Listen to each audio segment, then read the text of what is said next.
Henry Lawson's life had always been predictable. Each day followed a routine, a comforting rhythm of work, family, and small pleasures like Sunday golf.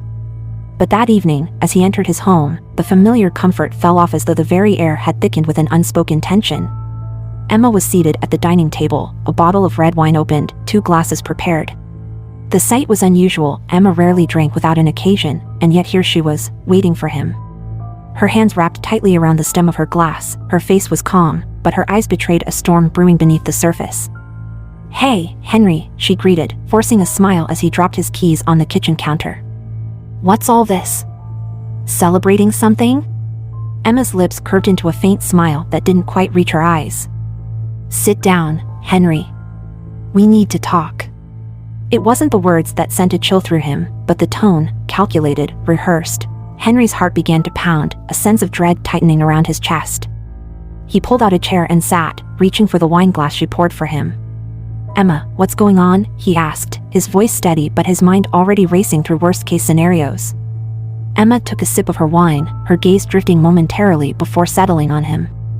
"Henry, I've been thinking a lot," she began, her tone measured, "about us, about our marriage."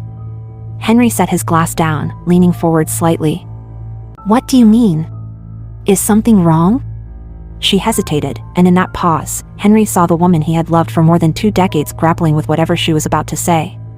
When she finally spoke, the words cut through him like a blade. "I feel like I've lost myself," she admitted. "I've been your wife, the mother of our children, but somewhere along the way, I forgot who I am as a person." Henry blinked, caught off guard. "Emma, we've built a life together, a good life." "What are you saying?" Her grip on the wine glass tightened. "I'm saying I need to find myself again. To figure out what I want, who I am." The pit in Henry's stomach grew deeper. "And you think you can't do that with me?" Emma looked away. "I need space, Henry. I need to explore outside the boundaries of our marriage." It took a moment for her words to register fully. When they did, Henry's world tilted on its axis. "You want to see other people?" he asked, his voice barely above a whisper. Emma nodded, her eyes glistening with unshed tears. "Yes, just for a while, to understand what I need." The silence that followed was suffocating. Henry stared at her, his mind a whirlwind of disbelief, anger, and hurt. He didn't say much after that. He excused himself and headed upstairs, his footsteps heavy against the polished wood. In their bedroom, he stood before the mirror, his reflection a pale, haunted version of himself. The man staring back seemed older, more worn, as if years had passed in the span of minutes. He changed out of his golf clothes, each movement mechanical, as he pulled a sweatshirt over his head. An idea struck him, a way to preserve this moment, to ensure he didn't miss a single word of Emma's betrayal. He reached for his phone, opened the voice recording app, and pressed record, sliding the phone discreetly into his pocket. When he returned to the dining room, Emma was waiting, her wine glass nearly empty. She spoke again, her words rehearsed and deliberate, outlining her plans to meet someone new, just for dinner, she claimed. But Henry knew better. The emotional distance between them had been growing for months, and now the gap felt insurmountable. Each word she spoke was another nail in the coffin of their marriage. But Henry stayed silent, his expression carefully neutral. Inside, his emotions churned violently, rage, heartbreak, betrayal, battling for dominance. If you enjoyed this video, consider liking my video. "I've arranged to go out this Friday," Emma said, her voice softer now, almost pleading. "I'll be back Saturday morning, and we can talk then." Henry stood abruptly, his chair scraping against the floor. "I think I need some air," he said, his tone flat. Without waiting for a response, he grabbed his car keys and left, the door closing behind him with a quiet finality. Henry drove aimlessly, the city lights blurring as tears threatened to spill over. Eventually, he pulled into the parking lot of a 24-hour diner, the neon sign buzzing faintly in the still night. Inside, he ordered a coffee, though he had no intention of drinking it. He played the recording of Emma's confession twice, each word cutting deeper than the last. When he couldn't listen anymore, he pulled out his phone and dialed Rachel. "Hey, Dad," Rachel's cheerful voice was a stark contrast to the storm raging inside him. "Rachel, I need you and Ethan on the line," he said, his voice strained. "It's urgent." Rachel's tone shifted immediately. "What's wrong? Are you okay? Just trust me. Can you get Ethan?" A few moments later, the three of them were connected on a conference call. Henry hesitated for only a moment before pressing play on the recording. The silence on the other end of the line was deafening as Emma's voice filled the void, laying bare her plans to explore outside their marriage. When the recording ended, Rachel was the first to speak, her voice trembling with anger. "What the hell? She wants to date other men to fix your marriage?" Ethan, usually the more reserved of the two, let out a low curse. "Help me reach my first 1,000 subscribers. Your support is what makes this journey possible, so don't forget to subscribe." "She's lost, Dad." Henry exhaled slowly. "I don't know what to do. I needed you both to hear it from her." Rachel's voice was firm, her anger giving her strength. "We'll figure this out together, Dad. She doesn't get to tear this family apart without consequences." Ethan agreed, his voice steady. "We've got your back." For the first time that night, Henry felt a flicker of hope. His children were his anchor, and with them by his side, he knew he could face whatever came next. The next morning, Henry woke with a clarity he hadn't felt in months. His mind was no longer clouded by confusion or despair, it was sharpened by resolve. Emma's betrayal wasn't just an affront to him, it was an attack on the family they had built together, and Henry wasn't about to let her walk away unscathed. He poured himself a cup of black coffee and sat at the kitchen table, his phone in hand. A single name sat at the top of his recent calls, Margaret Pierce. She was one of the top divorce attorneys in the city, known for her aggressive approach and sharp strategic mind. Henry had met her years ago through a mutual friend but never thought he'd need her services. "Margaret, it's Henry Lawson," he said when she picked up. "I need your help." Margaret didn't ask many questions over the phone, she simply scheduled a meeting for later that day. Her tone was professional and efficient. "Bring everything you have," she advised. "The more information, the better." That afternoon, Henry met Margaret in her downtown office. The space was sleek and modern, with floor-to-ceiling windows that offered a panoramic view of the city. Margaret, a composed woman in her early 40s, greeted him with a firm handshake. "Let's get to work," she said, motioning for him to sit. Henry laid out everything he had, the recording of Emma's confession, screenshots of text messages he had retrieved from her phone, and printed copies of emails between Emma and a man named Vincent. The messages were explicit, leaving no doubt about the nature of their relationship. Margaret reviewed the materials with a meticulous eye, occasionally jotting down notes. When she finally looked up, her expression was serious. "This is solid evidence," she said. "It clearly establishes adultery, which will work heavily in your favor during divorce proceedings. We'll be able to argue for a larger share of the marital assets, and with your children supporting you, we can build an even stronger case." Henry nodded, his jaw tight. "I want her to feel the consequences of her actions, Margaret. She's not just betraying me. She's betraying our entire family." Margaret's lips curved into a small, approving smile. "We'll make sure of it." They spent the next hour strategizing. Margaret advised him on the best course of action, including how and when to serve Emma with divorce papers. They agreed on a pivotal moment, during her date with Vincent. The public setting would amplify the humiliation, ensuring Emma felt the full weight of her choices. The days leading up to Friday were a whirlwind of activity. Henry, Rachel, and Ethan worked together seamlessly. Their shared anger and determination drove them forward. They began packing Emma's belongings, carefully boxing up her clothes, personal items, and anything else that reminded them of her presence in the house. Rachel was particular, relentless. Her movements were sharp and purposeful. "She doesn't deserve to stay here," she muttered, stuffing a pair of Emma's designer shoes into a box. "This house is ours, not hers." Ethan, though quieter, was just as resolute. He carried box after box out to the car, his expression set in a grim line. "She made her choice," he said simply. "Now she has to live with it." By Friday morning, the house was nearly empty of Emma's belongings. Henry had already arranged for a storage unit near her parents' home where everything would be delivered.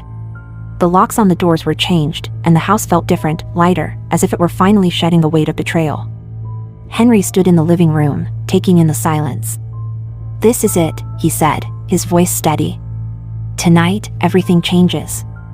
Emma arrived at the upscale restaurant, wearing a striking red dress, her hair styled to perfection. She exuded confidence, a woman ready to embrace her newfound freedom. Vincent greeted her with a smile, pulling out her chair as they settled in for an evening of indulgence. The restaurant was dimly lit, the ambience intimate and romantic. Emma felt a thrill coursing through her, a mix of excitement and defiance. For the first time in years, she felt desired, alive.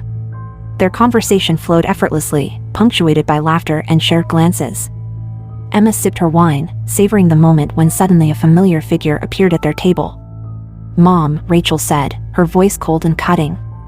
Her eyes were sharp, filled with a fury that could ignite the room. Emma's smile froze, the color draining from her face. "Rachel, what are you doing here?" Rachel ignored Vincent entirely, her focus locked on Emma. "I could ask you the same thing," she said. "Out here on a date while Dad's at home picking up the pieces of the life you shattered." Emma opened her mouth to respond, but Rachel didn't give her the chance. "How could you do this to him? To us?" The confrontation drew the attention of nearby diners. Whispers began to ripple through the room. Heads turned to watch the unfolding drama. Emma's voice was a strained whisper. "Rachel, please, let's not do this here." But Rachel wasn't done. "You didn't think twice about humiliating Dad, so why should I care about your embarrassment?" Before Emma could reply, a man in a suit approached the table, a thick envelope in hand. "Mrs. Emma Lawson?" he asked, his voice loud enough to carry. Emma's hands trembled as she accepted the envelope.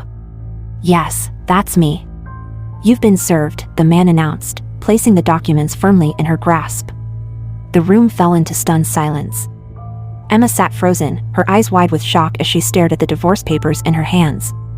Vincent shifted uncomfortably, muttering an excuse before hastily leaving the table. Rachel leaned in, her voice low but fierce. "You brought this on yourself," she said, and without another word, she turned and walked out of the restaurant, leaving Emma alone in her humiliation. The whispers grew louder, the weight of judgment pressing down on her from every corner of the room. When Emma arrived home later that night, she found the locks changed and her key useless. She pounded on the door, her desperation mounting with each passing second. "Henry," she cried, her voice cracking. "Let me in." Her phone buzzed in her hand. It was Henry. "Emma," he said, his tone cold and detached. "There's a letter in the envelope. Read it. Everything you need to know is there." The line went dead. With shaking hands, Emma tore open the envelope and pulled out the letter. Henry's words were direct and merciless. "Emma, you made your choice, and now I'm making mine. You've been served with divorce papers citing adultery. Your belongings have been moved to a storage unit. The key and address are included. Our children stand with me. Do not contact me except through my lawyer. This is the consequence of your actions. Live with it. Henry." Emma sank to the ground, the weight of her decisions crashing down on her.